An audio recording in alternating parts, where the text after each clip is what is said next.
Hello everyone, welcome to Agro Academy. तो guys, पिछला सुअर वाला सेशन यानी कि स्वाइन हस्बेंड्री वाला सेशन आपको कैसा लगा? आई होप आपको स्वाइन हस्बेंड्री से रिलेटेड सारी की सारी चीज़ें क्लियर हो गई होंगी। स्वाइन हस्बेंड्री में ज़्यादा कुछ खास था नहीं, कुछ न्यूरल डिसीज, कुछ इंपॉर्टेंट डिसीजेस, कुछ इंपॉर्टेंट टॉपिक्स जो थे हमने वो कवर कर दिए हैं। अब देखो, उसमें पढ़ना आपको बस उतना ही है जितना नोट्स में प्रोवाइड किया गया है। आपको बस खाली उसके लिए पैड ऑन के नोट्स रेफ़र करने हैं, ना कि कोई और सोर्स। अगर आपने बस उतना कर लिया बहुत है, बहुत इनफ है उतना, यानी कि उसमें से ही क्वेश्चन आपके फंस जाएंगे। तो आज बात करते हैं पोल्ट्री की। पोल्ट्री यानी कि चूज़े, जिसकी स्टार्टिंग होती है चूज़े से और एंड होता है चिकन पे। भैया बटर चिकन देना, इस बात से इनकी लाइफ एंड हो जाती है। तो आज हम इसी पोल्ट्री को देखने वाले हैं। तो देखो, पोल्ट्री में कुछ टर्मिनोलॉजीज हमको इंपॉर्टेंट है। टर्मिनोलॉजीज जैसे जैसे हमारा सेशन आगे बढ़ेगा उस तरीके से हम टर्मिनोलॉजी भी डिस्कस करेंगे। जिस जगह पर जो टर्मिनोलॉजीज इंपॉर्टेंट है वो टर्मिनोलॉजीज वहाँ डिस्कस कर ली जाएगी।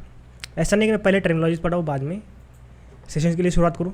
तो चलिए शुरुआत करते हैं आज के सेशन को। ये क्या क्या पढ़ना है ये तो मैं पढ़ाते वक्त बताऊँगा ना यार, क्या क्या ऐसे क्या पढ़ना है।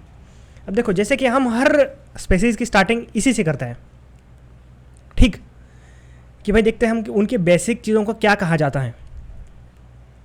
उन चीज़ों से लेकर हम स्टार्टिंग करते हैं और एंड करते हैं उनके डिसीजेस पर। देखो, जीवन स्टार्ट होता है किसी के भी बर्थ से और एंड होता है किसी की भी। आजकल तो डिसीजेस ही एंड हो रहा है। वो पुराने लोग हुआ करते थे जो बूढ़े होने जाने से मरते थे। आजकल हम और आप केवल और केवल कोविशील्ड लेने से मर रहे हैं। कोई तो डिप्रेशन से मारा जा रहा है, किसी सोशल मीडिया से मारा जा रहा है, कोई फांसी लगा ले रहा है। तो यहाँ जाके हमारी लाइफ एंड हो रही है। तो देखो, अब मुर्गी की लाइफ, आपके चिकन की लाइफ स्टार्ट कहाँ से होती है। अब बात करें मॉर्फोलॉजी की, तो ये रहा एक रोस्टर, ये रही एक हैन, यानी कि इनमें जो अडल्ट है, अडल्ट को क्या कहा जाता है, रोस्टर और हैन। देखो, ये आपका अडल्ट है, ओके, अडल्ट को मैं कहूँगा रोस्टर, ठीक। और मेरे पास एक हैन है, ये भी हमारी अडल्ट फीमेल है। अब हमने इन दोनों के बीच करवाया एक क्रॉस, ठीक। ये क्रॉस करवाया और हमको मिला क्या, एक अंडा। तो हमको मिल गया भाई एक एग। ओ भाई साहब, ये वही सोने का अंडा देने वाली मुर्गी है जिसको कभी काटना नहीं है, इस हमेशा इसे अंडे ले लेने हैं, ओके। तो इस एग को हमने हैचरिंग करवाई, एग को तोड़ दिया और सबसे पहले कुछ एग बचे, सबसे पहले हमने एग की हैचिंग करवाई। उसमें से निकलाई चूज़े, चूज़े यानी कि चिक्स निकला है। हमने कुछ अंडों से चूज़े निकाले, कुछ का हमने ऑमलेट बना के खा गए। अब ये चूज़े जो है कहाँ से आते हैं, आपके अंडों से आते हैं। अब चूज़े की जो बच्चे लेने की जो प्रोसीजर है उसे हम कहते हैं हैचिंग। हैचिंग यानी कि अगर अंडे से कोई भी चीज़ बाहर आ रही है उसे हम कहेंगे हैचिंग। अब वो जो एग की शेल है वो ब्रेक होती है, ब्रेक होकर वो उसमें से एक चूज़ा निकलता है, एक चिक निकलता है। इस चीज़ को हम उसमें पार्चुरेशन भी कह सकते हैं, लेकिन पार्चुरेशन ये बॉडी के बाहर पार्चुरेट हो रहे हैं।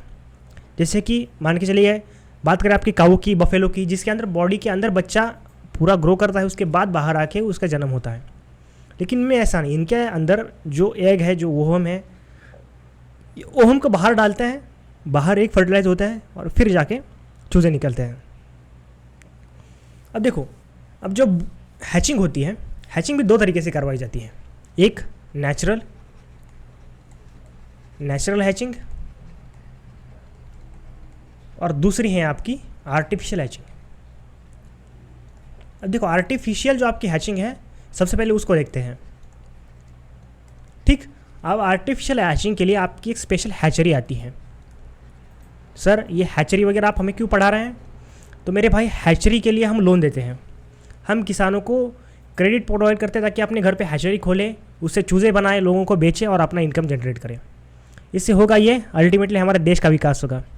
तो मुझसे इंटरव्यू में पूछा गया था कि बताओ तेजस, एक बैंक एक नेशन डेवलपमेंट में किस तरीके से मदद करती है। और हमने दो चीज़ें बोलकर ख़त्म कर दी थी कि madam, it is a backbone of Indian economy, और लोगों को क्रेडिट प्रोवाइड करता है और लोग लोन भर के अपनी इकोनॉमीज़ को मल्टीप्लाई करते हैं।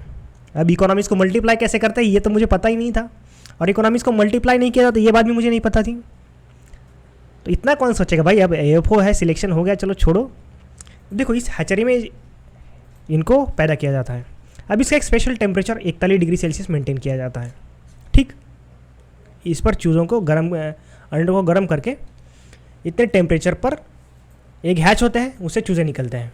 ठीक, अब बात करते हैं नेचुरल हैचिंग की। नेचुरल हैचिंग में होता क्या है, मान के चलिए बहुत सारे अंडे हैं, बहुत सारे अंडे हैं ये। ठीक, ये नीचे एक घोंसला बना है, ऐसे ग्रास रखी हुई है ये। अब सर ड्राइंग समझ में कुछ आ नहीं रही तो ज़्यादा कुछ समझने की ज़रूरत भी नहीं है। अब इसके ऊपर हमने इस अडल्ट फीमेल को जाके बिठा दिया, वो उस पर बैठ रही है और उसकी बॉडी की जो हीट है उसके वजह से उन अंडों में उनका जो लाइफ प्रोसेस है वो स्टार्ट हो गया है।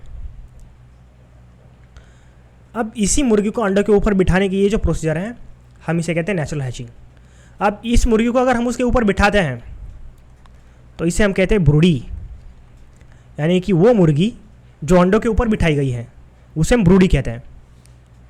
अब देखो हम जैसे संदीप को कहते हैं सैंडी, उसी तरीके से हम इसको कह सकते हैं ब्रूडी। ठीक, तो अडल्ट फीमेल। अब इनसे निकले चूज़े, चूज़े को हम बोलेंगे चिक्स।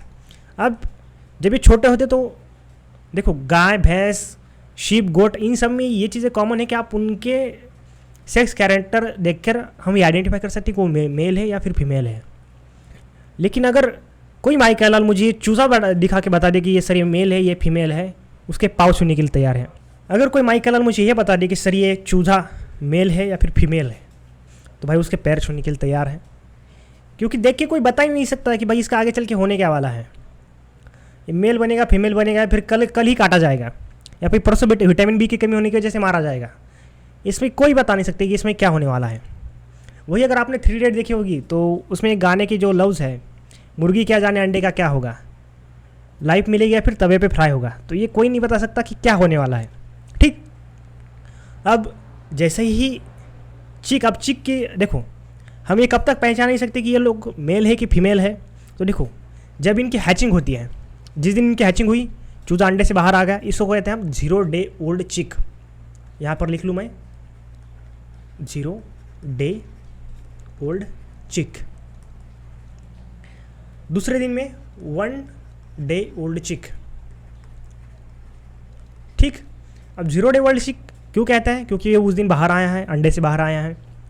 अब 1 डे ओल्ड चिक जब हमारे पोल्ट्री फार्म पे आता है। अब देखो जिन पोल्ट्री फार्म पे हैचरी होती है उनमें 0 डे ओल्ड चिक ही प्रेफर किए जाते हैं, लेकिन जिनके पास हैचरी नहीं होती है, जैसे स्मॉल फार्मर के पास हैचरी नहीं होती है, तो वो कहीं से चूज़े लाते हैं अपने पोल्ट्री फार्म में रखते हैं, तो उससे कहते हैं हम डे ओल्ड चिक या फिर 1 डे ओल्ड चिक। दोनों में से जो आपको समझ में आए बढ़िया है। ठीक, अब ये 0 डे ओल्ड चिक फ्रॉम 0 वीक यानी कि पहले दिन से लेके 8 वीक यानी कि 2 महीने तक अप टू 2 मंथ, 2 मंथ तक हम इनको कह सकते हैं चिक। ठीक, यहाँ तक सारी चीज़ें क्लियर हैं। आई होप यहाँ तक सारी चीज़ें आपको क्लियर होगी। कोई शंका, लघु शंका, कोई कुशंका? चलो ठीक है, आगे बढ़ते हैं। अब जब ये चिक्स आपके बड़े हो जाएंगे, अगर आपने वो मीम देखा होगा सुजुका, अगर हम बड़े हो जाएंगे तो मुझसे शादी करोगी, तो उसी तरह से कॉक पुलेट से कहता है अगर जिस दिन हम बड़े हो जाएंगे तो क्या शादी कर लोगी। तो देखिए इस पर पुलेट का क्या होता है। तो अगर आपके चूज़े बड़े हो जाते हैं तो उसे हम कहते हैं कॉक, अगर वो मेल रहा तो। ठीक, अगर वो फीमेल रही तो उसे कहते हैं पुलेट। अब सर ये कॉक और पुलेट थोड़ा समझा दीजिए। देखो अब 8 वीक के आपके हो गए हैं, 8 वीक से लेकर कब तक सर, लगभग 4 महीने तक, 4 से लेकर 6 महीने तक। अब ये वेरी करता है ब्रीड टू ब्रीड। मैं ये नहीं कहूँगा कि सर ये एक परफेक्ट कोई आंकड़ा है। देखो 8 वीक से लेकर मे भी हो सकता है 4 मंथ, या फिर 8 वीक को ऐसे लेकर 2 मंथ से लेकर 6 महीने तक हम इनको कहते हैं कॉक और पुलेट। ठीक, अब कॉक, इसे कॉक क्यों कहा जाता है? देखो कॉक की ये खासियत होती है कि ये अभी भी मैच्योर नहीं हुआ है for reproduction. This is a immature male of poultry, या फिर कह सकते हैं कि एक चिकन है जो अभी जिसे हम किशोरावस्था कहते हैं, ये उसी किशोरावस्था की एक परिणाम है। अब हम इसे पुलेट कहते हैं। अब पुलेट वो मुर्गी होती है जिसने अब तक कोई अंडा नहीं दिया है, यानी कि अ फीमेल जिसने अभी तक अंडा नहीं दिया है, a female until without egg, जब तक जिसने अभी तक कोई अंडा ले नहीं किया है उसे हम कहते हैं पुलेट। ठीक, पुलेट को याद रखना। अब पुलेट की एज देखो, जितने भी लेयर वाले हमारी ये है तो उसमें होता यह है कि वो 180 दिन तक कोई अंडा नहीं देती हैं, सब 180 दिन के बाद ही अंडा देना स्टार्ट कर देती हैं। ठीक, तो हम इन्हें पुलेट कहते हैं। तो ये जो लेयर वाली चीज़ है, जैसे कि देखो आपकी जो भी इंग्लिश ब्रीड होती है वो लगभग जल्दी मैच्योर होती है। अमेरिकन ब्रीड जो होती है वो थोड़ी कम मैच्योर होती है।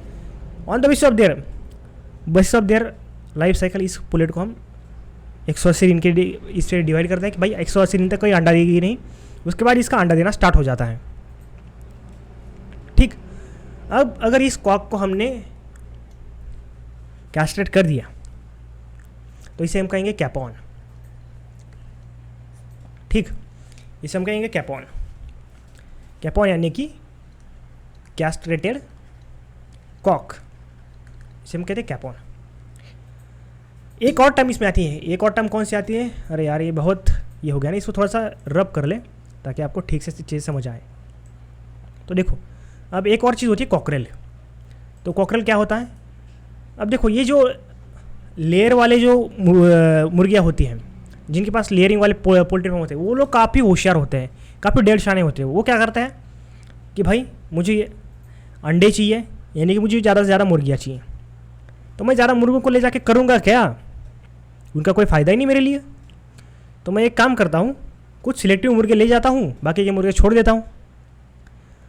अब बाकी के मुर्गों का क्या होगा? अगर सारे लड़कियों से गवर्नमेंट जॉब वाले शादी कर लेंगे तो प्राइवेट वालों का क्या होगा?